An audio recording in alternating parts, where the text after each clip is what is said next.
Augustine, from there began to build major theological assumptions such as eternal damnation on this mistranslation.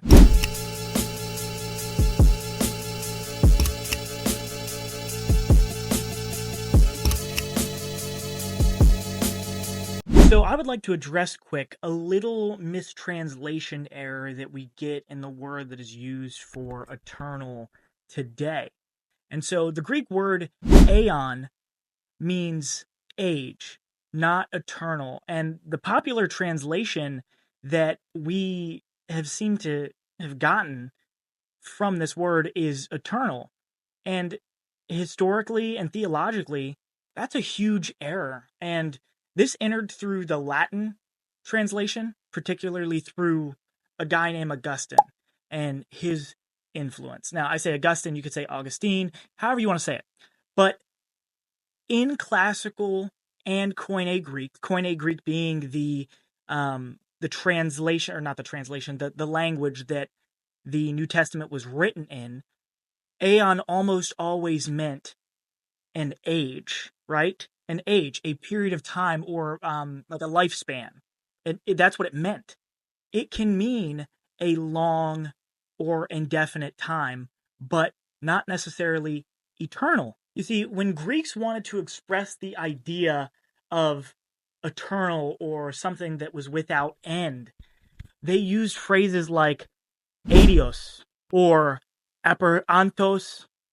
Yeah, adios and apertantos, not aeon. They never used aeon to express eternal. And the Bible uses aeon and its adjective aionios in a very context-dependent way. Like in Matthew 28:20, I am with you always to the end of the age, aionios. This certainly refers to a temporal period. Again, in Romans 16:25, it speaks of times of ages, which only makes sense if these are finite time periods. Again, in Hebrews 9:26, Christ appeared at the end of the age, again showing aion is temporal. And honestly, this really all comes back to Augustine and the Greek translation that he misunderstood, because Augustine was bad at Greek.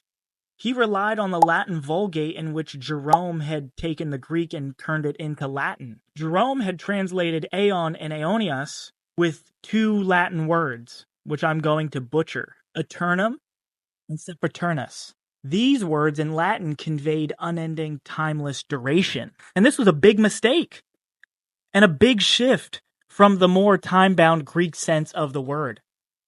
Augustine, from there began to build major theological assumptions such as eternal damnation on this mistranslation. It's funny because that was only the case for the West. Many Eastern fathers disagreed with him because they knew the Greek, because they were Greek-speaking men. Men like Origen, men like Gregory of Nyssa, men like Clement of Alexandria. They understood aionios and aion as pertaining to an age, not inherently eternal. The Latin-based misunderstanding of the word leads to the corrupt doctrine of eternal torment. The words used in Latin, they don't carry the same semantic range that aion does. So the translation, eternal punishment, that we see in Matthew 25:46 is misleading. A more accurate translation of this passage would be age-lasting correction, not never-ending torment. All that being said, I know, it's kind of long. Translating aion as eternal is linguistically incorrect. Translating aion as eternal is historically inaccurate.